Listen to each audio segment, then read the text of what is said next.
It is Saturday. It is TitleTown Throwdown. Thank you all for tuning in. I'm Nick LeBlanc. We're going to get it started right away on the Bruins.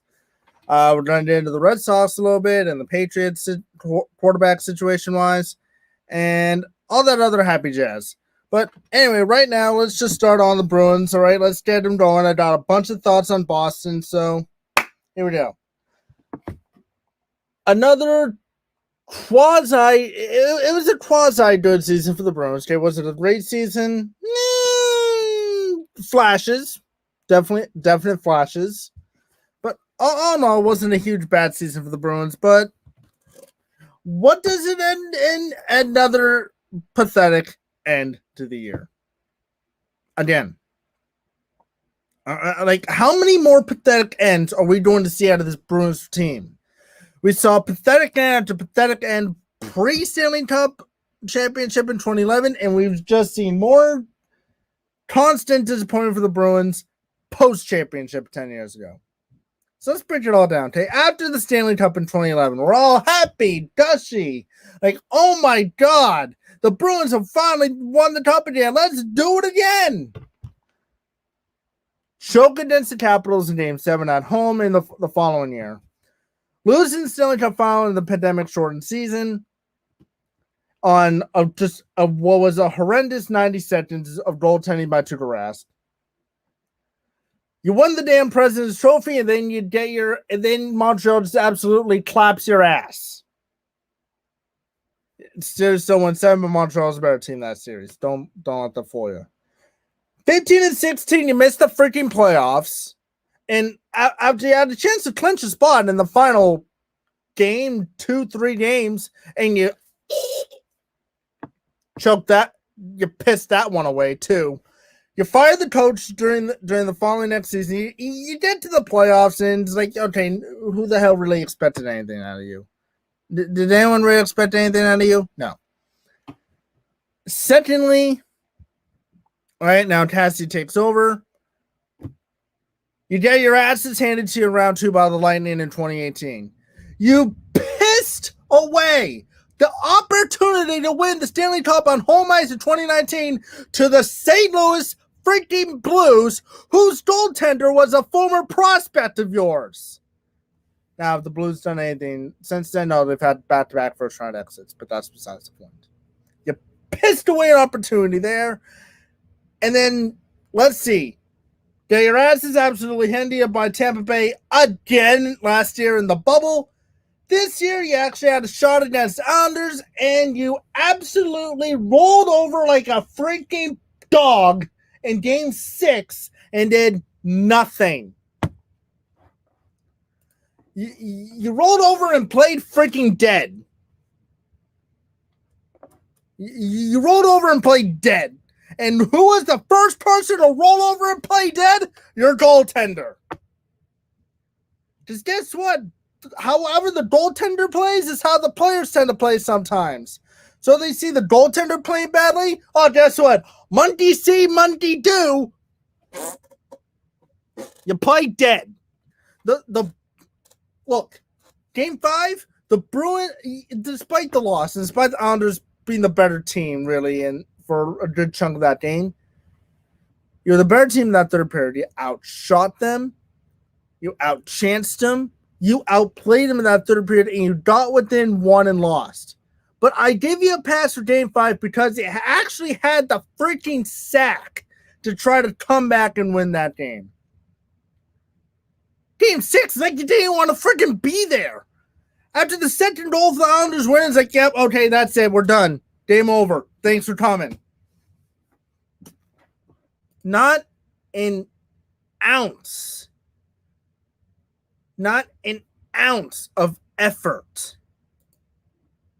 Now, look, I'd rather see the Bruins barely squeak by with the win, but I'll feel a little bit better after that win. I'll still trash them for that win. I absolutely will.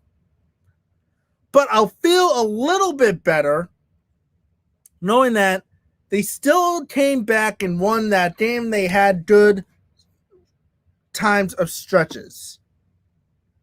They saw good stretches. But on Wednesday night, whenever the hell it was, oh my God.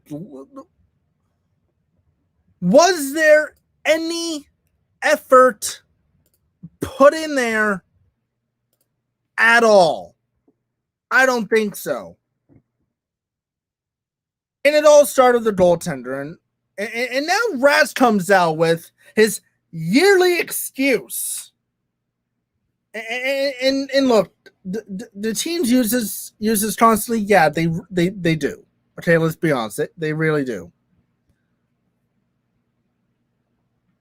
But Raz comes out with his latest excuse now and saying, "Oh, I was dealing with an injured hip all season, and I'm probably going to need surgery, and I'm going to be out till about January, February of next year." Okay, do I give Raz credit for playing through an injury? Sure, fine, whatever. Everyone's banged up at some point during the year. Was his hip probably the reason why Raz missed a chunk of time during the regular season because of his back? Yeah, okay, sure. But that should have given it some time to heal up a little bit, rest up, and gear up for a strong playoff run. He had a good first round against Washington. He had a solid first 3 games against the Islanders. Then after that, it was just an absolute and utter crapshoot out of your goaltender. So it had to be something. It had to be something.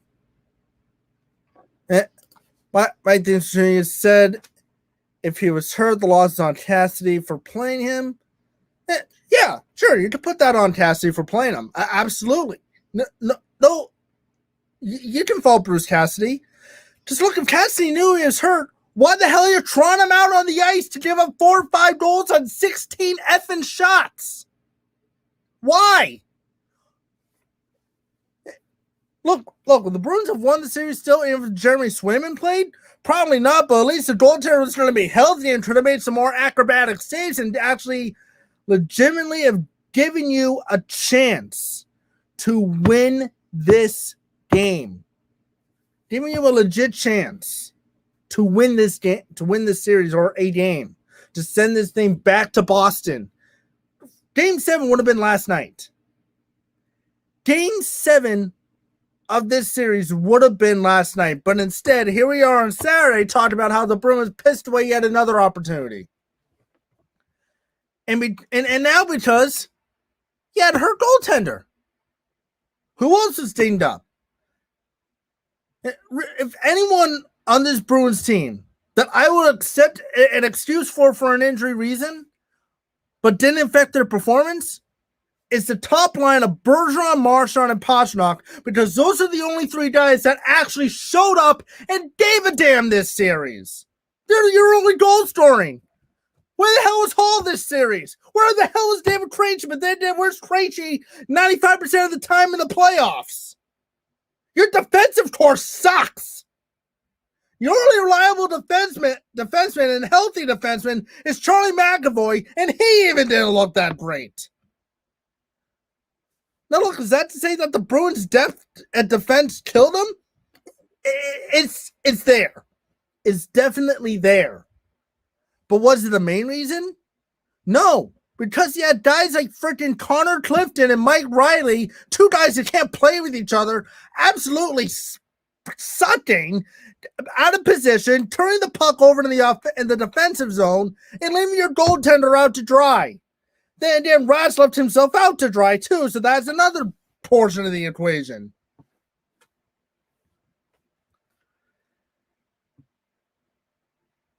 The Bruins had no depth for defensemen or really reliable, durable defensemen. Carlo's made out of glass. Kevin Miller's made out of freaking glass. Mike Riley and Connor Clifton, they both blow. Matt Grzelcyk and McAvoy, they're probably the only good tandem you have, but of those 2, I'd take McAvoy over Grzelcyk. And want to know what this all circles back to? Not re-signing Krug and Chara. Now, look, did you have a chance to re-sign Torrey Krug? No. All right? And fine. And do I blame Krug for wanting to sit around waiting for the Bruins to find $6.5, $7 million per year to give Torrey Krug over the course of 7 seasons. No, I don't blame Krug for not wanting to stay around. A team like St. Louis had the money right there. They ready to offer it to him, and he took it. Fine. You could have had Zdeno Chara back for cheap. Washington signed Chara to under $1 million. It added up to $1 million worth of incentives. And of the 56-game season, Zdeno Chara missed one. He played in all 5 days of the playoff series. So yeah, take the 56, add that by 5. That's 61 games he played. He played in 60 of them. 60 of the 61 games. Zdeno Chara missed 1 game for the Capitals all season. All season. Did he do much? No. Washington didn't need him to do much. They just needed him to plant his ass in front of the goaltender in the offensive zone. To set up a screen, and they just needed him to plant his ass right next to his own goaltender on defense to help prevent shots and goals. That's it. And he did it. While still playing about 15 to 20 minutes a night as the number 1 defenseman. Maybe he was the number 2, maybe he's on the second line defense, but he was still averaging 15 to 20 minutes of ice time a night. You could have used that here. But no, you chose to go in a different direction, which, again, I get. The dude's 44 years old, 23 seasons in the NHL. I think Chara is done anyway. But a guy like Chara, who was here for 14 seasons, he could have helped. He could have helped you on the defensive quarter. Look, did you expect him to score 60 goals? No. Chara was never an offensive player. He never had to be one. The Bruins never forced him to be. Bruce Cassidy never forced Chara to be one. Julian knew that Chara was a defensive-minded type of player. Claude Julien is a defensive-minded coach. Very similar to a defensive-minded coach we already have in New England here who coaches football. But anyway, though, Bruce Cassidy, who's more of a let's get everyone involved in the offensive game type of thing, knew Chara wasn't that guy. It knew that he had to fit a play style scheme that benefited Chara. And I think it did for the most part. I think it did for the most part. I think Zdeno Chara benefited from that. It could have worked this year. All you had to do was re-sign the guy. And you didn't. You could have gone in for cheap. All right, we're going to take a quick break here. When we come back, Bruins do have a bunch of unrestricted free agents coming up. We're going to roll through that list there, but one name in particular is the goaltender, Tuukka Rask. I kind of teased it a little bit with his injury, but now we're really going to get into meat and potatoes. Should Tuukka Rask be back between the pipes for the Boston Bruins next year? We'll discuss it, TitleTown Throwdown, on the Fans Only Sports Network and our alternate site, Naked Sports. Pharmaceutical company Prevacus says their new concussion medication Prevacol helps repair nerves and promote cell growth. We can get the drug in the brain in less than 5 minutes. And our plan is when we get that diagnosis on the field of play, give the drug nasally, get it in the brain quickly. When it gets in the brain, it actually gets into the nucleus of your brain cells, and it reduces swelling, inflammation, and oxidative stress at the same time.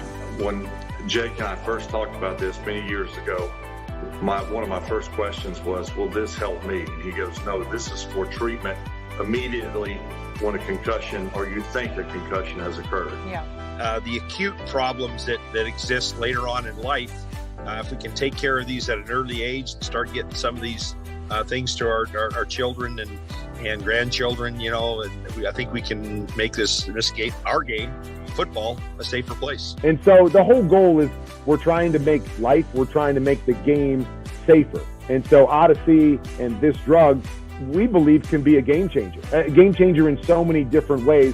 Yes, on the football field, in the game of football, because that's where my passion lies, but also in the game of life.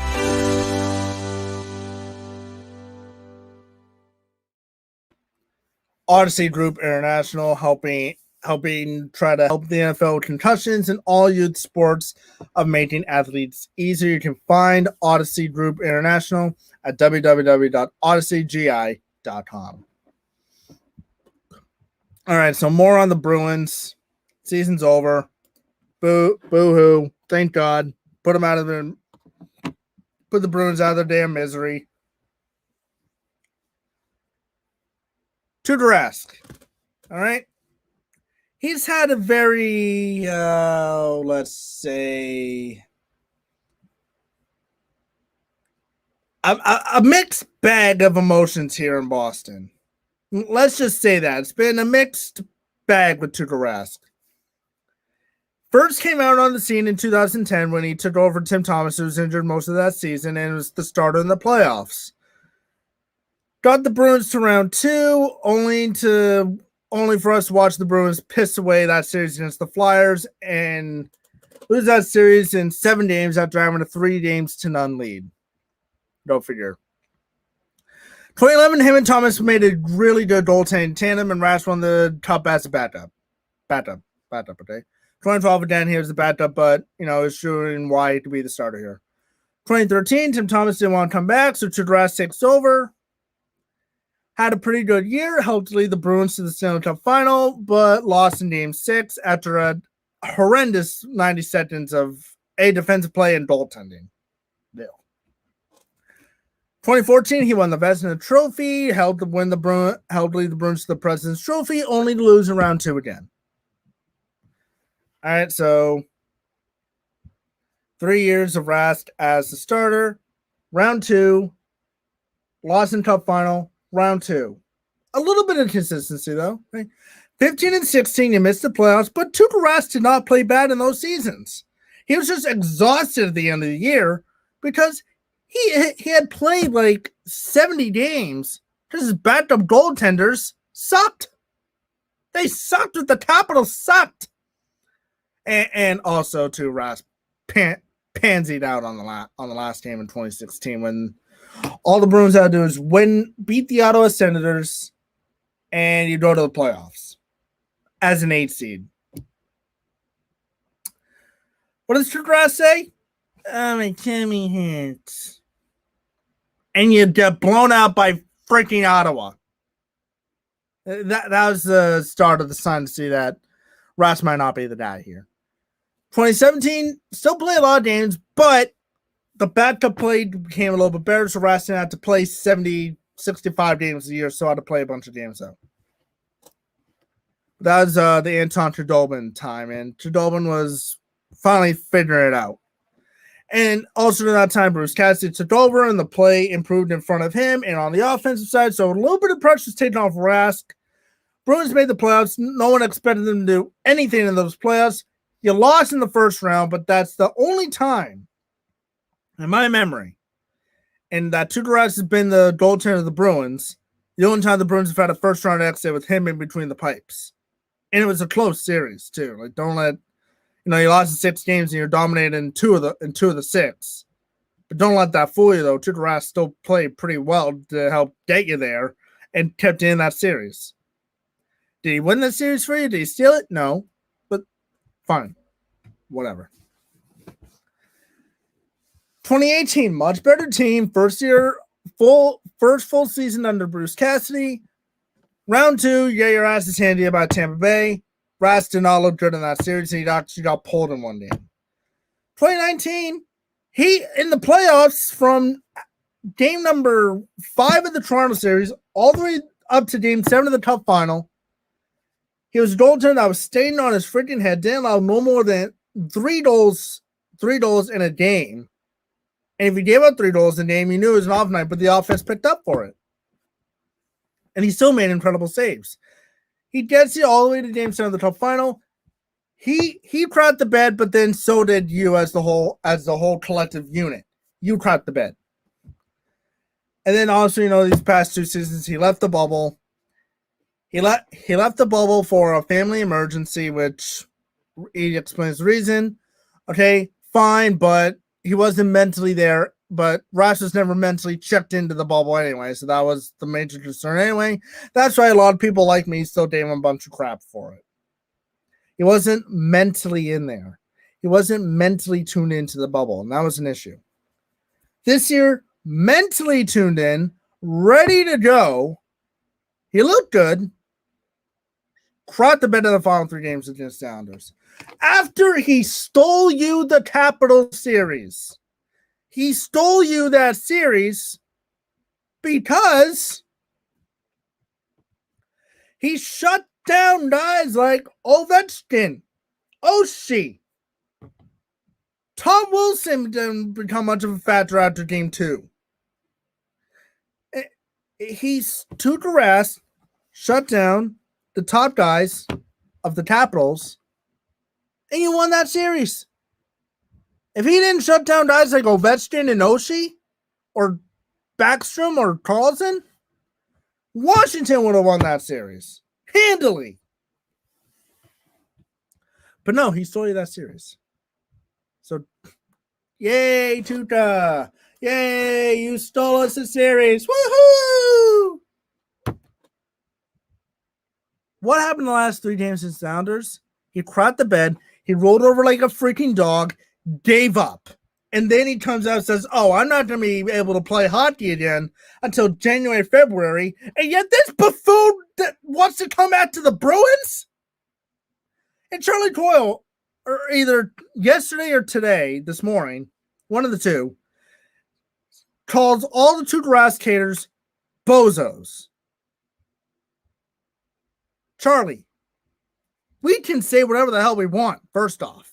All right? Where the God's name are you this entire city? You have no even right to even call all the Tuca haters bozos because you're the biggest bozo because you are MIA all year, including the playoffs. Where the hell were you? So no, I will sit here and call Rask a bozo for saying that he wants to come back to the Bruins, but I'm not going to be able to play until January, February because I have to have surgery on my freaking hip.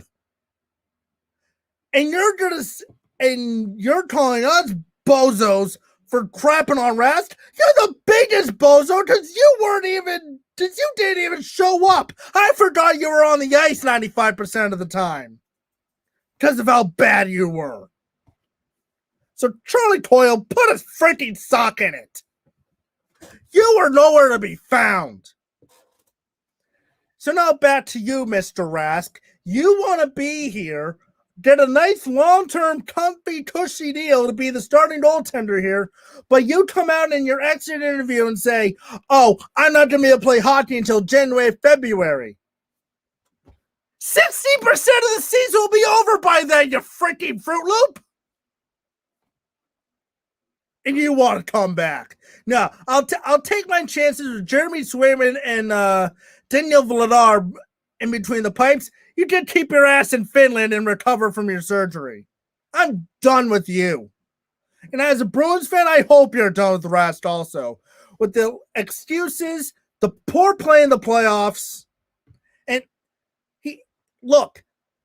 for as much as there's so many Rast fans out there, he's not a playoff goalie. He is a goalie that will get you to the playoffs, win you around, go on some type of magical run to the Cup final, and then choke in that final round, and you lose the Stanley Cup.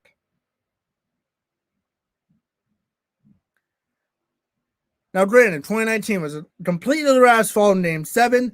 No, the goal scoring did not show up. The team did not show up, but he didn't show up either, so that was part of the reason. Was it the main reason? No. But where the hell is Tuukka Rask in these final 3 games? He gave up so many easy goals this series. Some of them I give him a pass on because they're tough shots. How the hell are you supposed to stop it? like the Matt Barzal goal in Game 3, he had it under his pad and it just squeaked underneath his pad. How do you stop that? He lost sight of it because he lost sight of it in his pad. It happens. That little stuff I'll defend Ras for. For easy goals that he should easily have that he's made 9 times out of 10, inexcusable. Oh, but this guy wants to come back though and be the starting goaltender for the Bruins, but comes out and says, "Oh, I'm gonna miss about 60% of the season because I have to have surgery on my damn hip that I injured last year."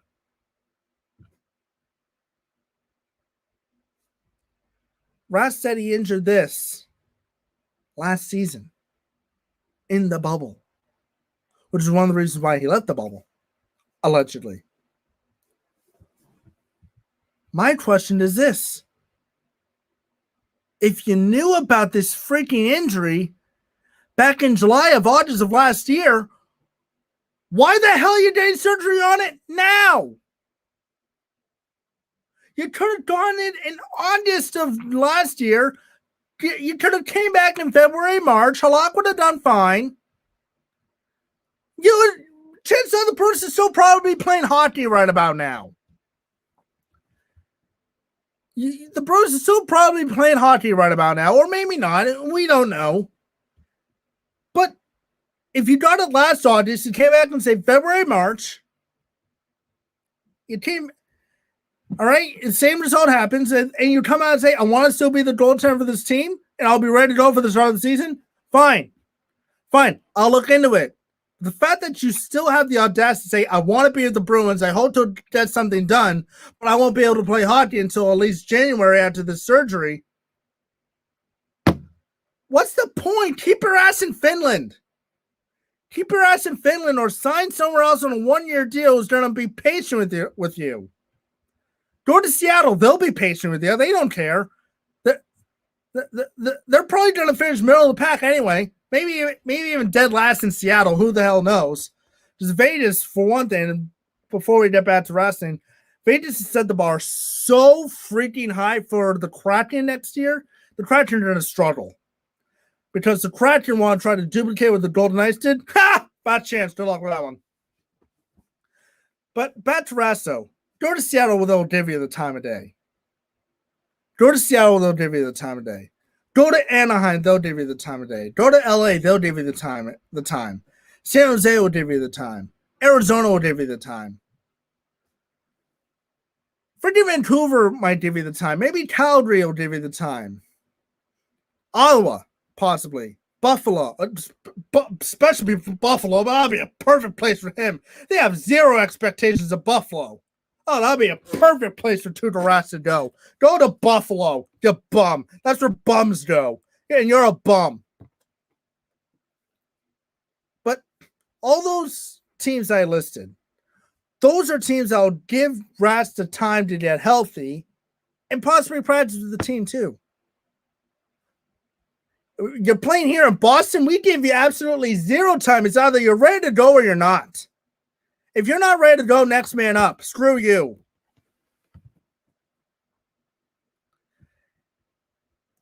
If I'm the Bruins, Don Sweeney, Cam Neely, Cassidy, really think about this. Do you want to bring this meathead back? Do you really want to bring this meathead back? If so, why? Why do you want to bring him back? You know, the result's going to be the same. Just it's going to be one excuse after another as to why he played poorly. I was dealing with this. I was dealing with that. Guys are dealing with injuries in the playoffs constantly. Shut up with that nonsense. I hate it when regular players do it too. Oh my God, it aggravates the crap out of me. But again, just really sit down and think about this. Is Tuukka Rask the guy for this team going forward? I'm ready for Jeremy Swayman. Daniel Vladar to be the backup. I'm ready for those two guys. If you want to bring, of the two goaltenders that you have now, of your two veteran goaltenders in both Halak and Rast. If you want one of them to stay as a veteran presence for Swayman, give me Halak. I'll take Yaroslav Halak as the backup to Jeremy Swayman. Because look, when Halak is healthy and he's tuned into it mentally as well, he's ready to go. I think all the time that Halak missed last year due to his COVID stint and whatever else he was dealing with, I think he had some complications with it. In the one game he played after he finally came back, he looked bad. Do I think Halak's done here in Boston? Yeah, possibly. Yeah, probably, and it's a shame. He had a good 2-year tenure here in Boston. He really did. Him and Rash were a tandem. A perfect tandem here in Boston. It was the best the goaltending situation's been here in Boston since Tuukka Rask and Tim Thomas, since their tandem. The best it's been. And if you bring one of those two guys back, you bring Halak back to mentor Swayman and back up Swayman, and when Swayman needs a break, you put Halak and he's good. All right, then great. You got a great goaltender situation of both Swayman and Halak, two reliable goaltenders, but the young kid's getting the majority of the starts. And Halak at this stage of his career, he's fine with that. I think Halak will be fine with that. If you bring back Tuukka Rask, you're just going to take the legs out of Swayman. Be like, yeah, you're the backup, but you're still not good enough to be the starter because we got this guy we have to pay $8.5 million to be a freaking weenie.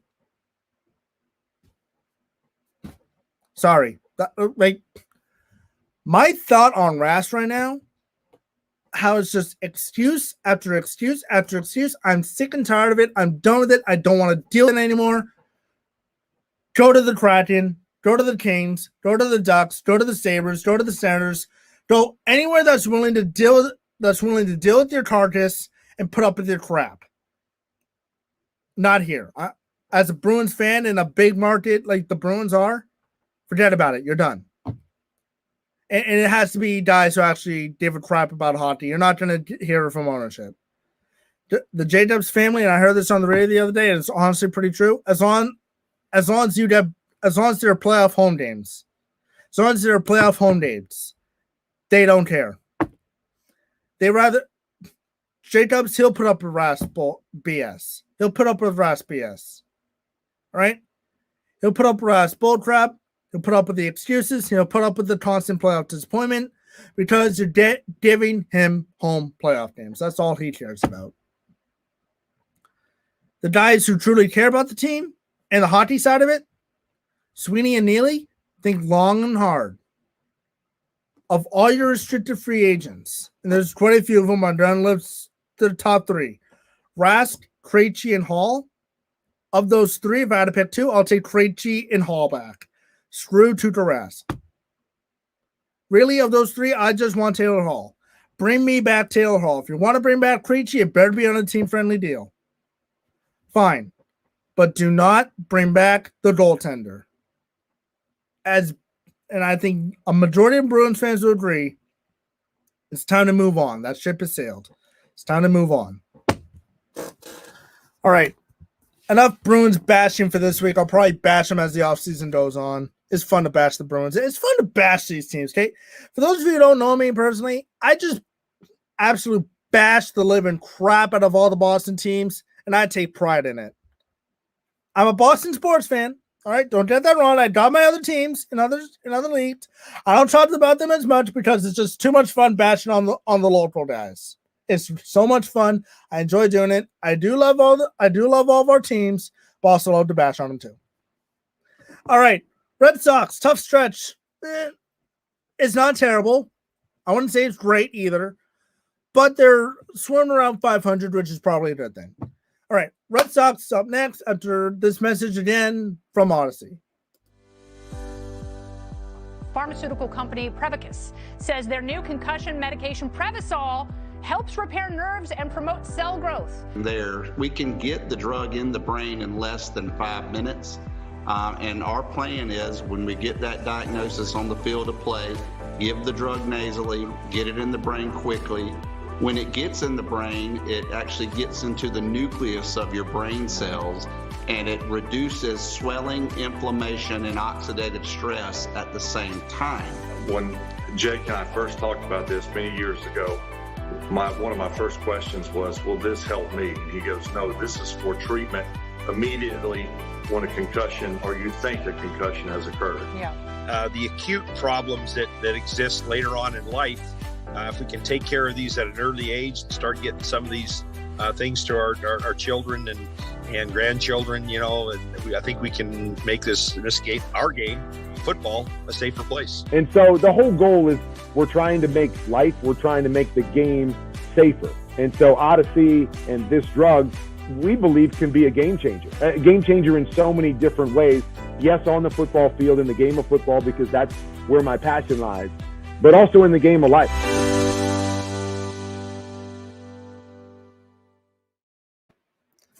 Odyssey Group International. You can find out what they do at www.odysseygi.com. All right, enough Bruins bashing. As I said, more Bruins bashing next week, but let's get to the Red Sox. So, all right, let's get to the Red Sox. They're in a tough stretch right now. All right, where this whole month of June, they're playing legit competition, and we're going to look over this Red Sox schedule right now. We're going to look over this Red Sox schedule together and see what they got ready for us, right? So here is the full Sox schedule. Let me blow that up for you. All right, so here is the Red Sox schedule for the remainder of this month. They came back and won last night against the Toronto Blue Jays. The Red Sox lead baseball with 23 comeback from behind victories. That says a lot about the Red Sox and really the fight that this team has. We'll get to that fight in a little bit. But Red Sox on today at 4 o'clock against the Blue Jays. Got 3 more against Toronto. Then you head to Atlanta. Then you finally get an off day on the 17th.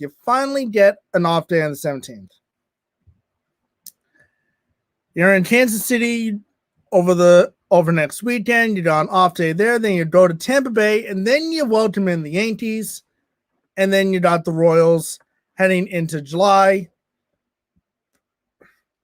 And then you still got another couple tough teams against the A's and the Angels and the Phillies before you head to the All-Star break. And then, still, the schedule doesn't get any easier. You're playing really your entire division the rest of July between the Yankees, the Blue Jays, and the Rays again. And then the schedule kind of starts to even out a little bit more. You got the Tigers, the Orioles, Rangers, the Twins, Indians, teams that are that are either just bad or on that bubble type say. And so that's kind of the outlook on the rest of the year for the Boston Red Sox. But the Red Sox, though, they sit 39-25.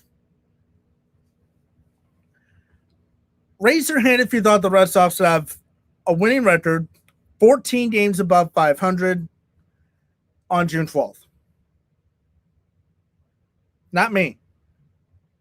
I thought the Red Sox were going to be around 500, maybe below 500 by 2-3 games, struggling to find consistency. Boy, am I dead ass wrong. They still sit 1 game behind the Tampa Bay Rays in the division. They have a 2.5 game lead over the Astros for the wild card. The 1 game playoff wild card to see who hosts that game. Right now, if the season ends today, the Rays, White Sox, and A's would all win the division, and the Red Sox and the Astros would be battling out in that 1 game wild card at Fenway Park. So that'll be the one good thing for the Red Sox, that they'll be home for that 1 game playoff. Interesting little note, though, too. Since Major League Baseball instituted the 1 game wild card back in 2012, the Red Sox have not played 1 wild card game. They haven't. They've never been the wild card.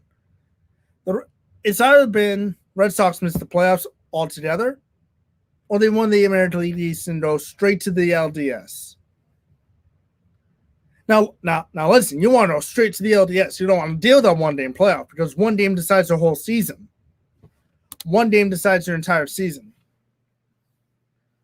But it'd be interesting to see if the Red Sox would show up in that game. And look, the Astros, you match up well against them, but the season series in the 7 games, and the season series is already over. You don't have to deal with Houston again, thank God. Of the 7 games, Houston won 5. Kicked your ass in 3 of them. You were with them in kicked your ass in 4 of them. You're with them in you're with them in the other 3, and you beat them in the other 2. But here's what concerns me with the Red Sox. When you're facing legitimately decently good competition, they crack under pressure a little bit. And I don't get it. It's just another ball club. It's the same game. You put the ball in play to score runs. You pitch the ball to get an out. Now look, different hitters, different pitching staffs, different bullpens. I get all that. Forget all that, though, for a minute. Just still do your thing. Find your pitch. Find your favorite pitch to hit. Find your happy zone. Find all that stuff. Just if you find all that stuff, you're golden. Now, look, the Red Sox, as I said earlier, they lead baseball 23 comeback from behind wins. That's the most in baseball. That shows that the Red Sox have a lot of guts and a lot of fight. And that's a good thing, and that's a good trait to have. Now, is it hard to watch them coming back 23 times to win a game? Yes, it is. But it's a good trait to have because it shows that the team has a lot of fight. Now look, those 23 games, take half of those, and those are games that the Red Sox probably should have lost. Fair. You take half of those wins in terms of the losses, Red Sox about a 500 team. About. Still, even if they're a 500 team, you can say that they still scratch and claw and fight to the very last out. And that's a great quality to have if you're the Boston Red Sox. You want that quality to have if you're the Red Sox. You need that quality if you're the Red Sox. It's the only way to appease the fan base. It really is. Just compete. Just compete. Well, it's a 162 game marathon. Not like the 60 game sprint that we had last season, in which you were god awful. It's a 162 game marathon that you're scratching and clawing for. And just about 65, nearly 70 games into the season, you're in it. That's all you want, is when the calendar flips to June, when the competition ramps up, you're in position to try and win the game. You're in position to clinch a spot. You want to be within striking distance or in there. Right now, they're in there. They are within striking distance of the division. They are firmly in a playoff spot right now. So all is good. At the All-Star break, you want to be in that same position. If the Red Sox are in the same position come July 11th, come after following games on July 11th, July 12th is when the All-Star break is in Colorado. If you're still in the same position right now, a game or two behind the Rays in the AL East, between a game to 3.5 up in the first wild card spot, you're fine. You're going to be fine. 13, 14 games above 500, solid. You'll be golden. You got a shot to be legitimate playoff contenders.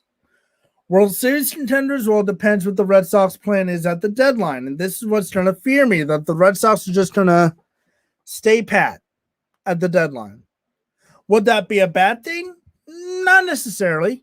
No, because you still want to build up the farm while also keeping the team competitive. And I think Bloom's done a very good job of that so far. He's rebuilding the farm system slowly, but still putting out a competitive product at the major league level. That's what you need to do. Look, am I expecting the Red Sox to go on and win the World Series this year? No, I am not. Well, it'd be nice to see a little bit of postseason baseball this year. Yeah, sure. Absolutely. Absolutely. It'd be nice to see a little bit of postseason baseball in October here in Boston. We could use that. We haven't had each of the last 2 years. So we could use a little bit of that. I'll be okay with that. Do I want to see, though, the Red Sox just trying to make some move to help the bottom end of the batting order, the back end of the bullpen, and really the back end of the rotation? Yeah. I'm not saying you have to go out and get yourself an Aaron Judge or a Justin Verlander or a Aroldis Chapman, or, you know, I'm not saying you have to go out and get a Verlander, Scherzer, Judge, Stanton, Tatis Jr., a Mookie Betts. No. Just get someone who can pitch at the major league level and hit at the major league level. That's all. Just put bat to ball, ball to glove. That's all. No, nothing fancy. You don't have to, sell the farm again like Dombrowski did to win a title.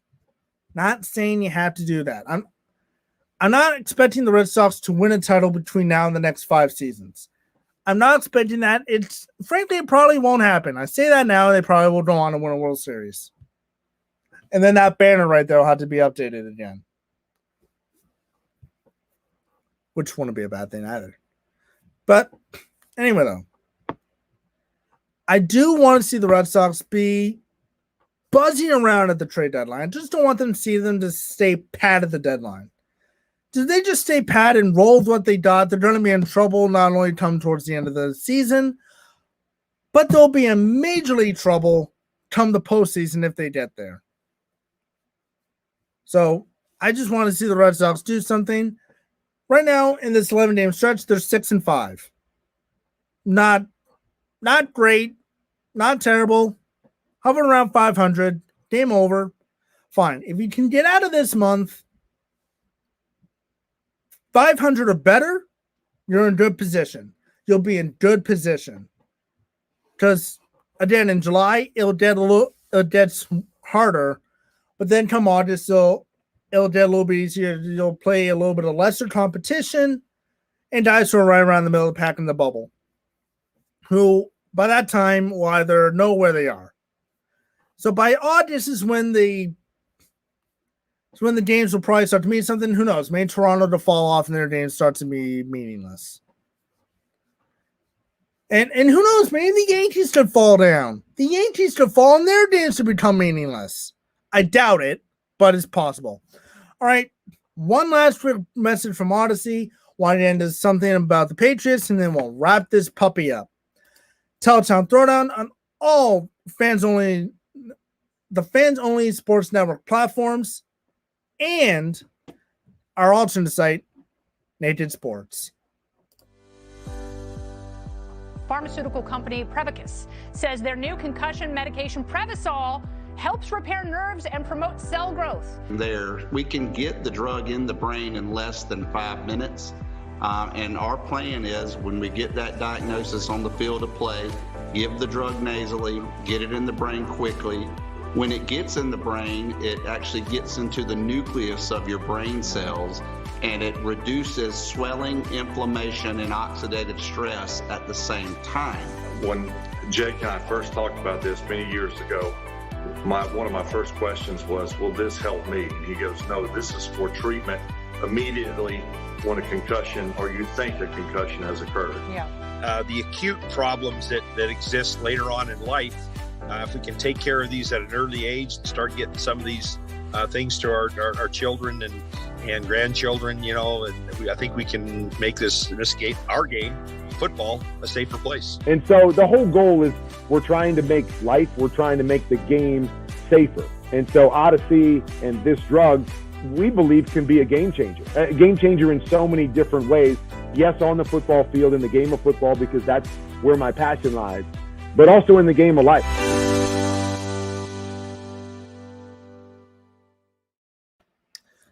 TitleTown Throwdown, once again, Odyssey Group International. You can find them at www.odysseygi.com. All right. Patriots mandatory minicamp is just about hasn't started yet, but OTA is still going on. Cam Newton, he is present in the building, not practicing because of his Mr. Bone Bruise there. Is it really a bone bruise? Did he really hurt it at practice? That's the question. I don't know. At this point, we're not going to know as the Patriots, but Bill Belichick did surprise and say that Cam Newton's doing fine. When the hell do you hear Bill Belichick single out an individual player say, oh, yeah, he's fine. He'll be okay. Never. Bill's always like, some guys are here, some guys are there. He always just mixes guys in group. He never singles out one guy. He singles out Newton because he still has a man crush for Cam Newton. Him and Newton are like this. I think Cam lets Bill. I think Cam allows Bill to feel how soft his scarves are. I'm probably giving him fashion tips along the way too. Oh boy, just what we need. Bill Belichick showing up to work on a bandana around his head. Great. But is there a quarterback controversy in New England? Yeah. For the first time in what? 21, 22 years? There's a QB controversy in Foxborough? Last time there's a quarterback controversy was like 01, and that was Brady and Bledsoe. Bledsoe comes back. Brady's playing well. Who should start? Bledsoe or Brady? Turned out to be Brady. Brady does start AFC Championship game. Bledsoe leads the Patriots to that Super Bowl. Who starts Super Bowl? Brady or Bledsoe? Ended up being Brady. So, similar situation here. You got 4 quarterbacks. One's a rookie. The other 3, I want to say, but I don't want to. a mixed bag. A mixed bag. Let's just say. And Newton, who is coming off a career worst season, but then so are the Patriots in 20 plus years. Brian Hoyer in his ineptitude, and Jared Stidham, who literally cannot develop. A peanut could develop more than Jared Stidham right now. And then again, Matt Jones, the rookie, who is still learning the NFL playbook, and it's going to be a while for Matt Jones. And Bill Belichick's come out and kind of reiterated a couple things earlier this week. Despite Matt Jones still being pretty good, he's QB4 on the depth chart behind Stidham, Hoyer, and Newton. And Bill Belichick has reiterated many times this offseason, even after Matt Jones got drafted, and even up till now, he has been consistent with this. Cam Newton is the starter. He will be the starter. In other words, saying Bill Belichick's probably saying in his own special way, I don't care what you all say. Cam Newton is the starter of the New England Patriots. So Belichick's trying to drill into our heads. No matter how good Matt Jones is, no matter if Stidham comes up good, even if Brian Hoyer surprisingly has a good camp, which I doubt, Cam Newton is going to be the starter week 1. This is Newton's team. So I think we all have to accept that. I'm accepting it. No, do I blame Belichick for going this route? No. NFL reliable quarterback who's coming off a career worst season wants to improve to see what he has. It's going to be the starter. I'm fine with that. Okay, cool. Cool beans. All right, I'm good with that. Hoyer, Stidham, backups is what they probably will be. And Matt Jones, he's going to be a project. Jones is probably not going to start this year. That's fine. Mahomes, he played one game in his rookie season, and showed that he can play at the NFL level. He's done, and look what Mahomes has done. You don't have to be a first-round pick to play. Dante Wilson and Lawrence, they're going to be playing right away because they're top picks. Trey Lance, 3rd overall pick. He's probably not going to start right away. He will play at some point this year, but he's not going to start right away. That'll be Garoppolo. Justin Fields, the 11th overall pick. He's probably not going to start right away. That'll go to either Andy Dalton or Nick Foles, and he'll take over at some point. Unfortunately for Mac Jones, his head coach is set on one guy and one guy only, and that's Cam Newton. That's the card that Mac Jones has drawn. And it's unfortunate, but it is what it is. So I think we all just have to accept the fact that Mac Jones is going to be low on the depth chart, probably not going to be active for any games unless urgent. And he's just going to take this year to develop, learn under Stidham, Hoyer, and Newton. And next year, all 3 guys will probably be gone. Jones will have young backups himself. He'll be the starting quarterback, and we can all go on with our merry lives. So what does that mean for the Patriots this year? Prepare for another struggle of a season, but might not be as bad as last season. Could just be about the same or better. Who knows? All right. That'll wrap it up with TitleTown Throwdown this week. I promise we'll talk some more football next week. Of all the headlines right now it's just a dead period in the NFL between mini camps and training camps. Not much happens. Well, I promise we will talk more NFL, what's going on in Green Bay with Aaron Rodgers and the Packers. I'm going to try to find a Deshaun Watson update. We haven't heard boo about him. Probably a good thing. Probably a good or a bad thing. I don't know. I will get into the depth that Julio Jones trade to the Titans. I'll get into a lot more next week. It was mostly Bruins dominated. I had to bash the Bruins today. I just had to bash the Bruins, and they took up 50% of the program. All right. That'll do it for this week. I'm Nick LeBlanc. We'll see you next week. Have a good rest of your weekend, everyone.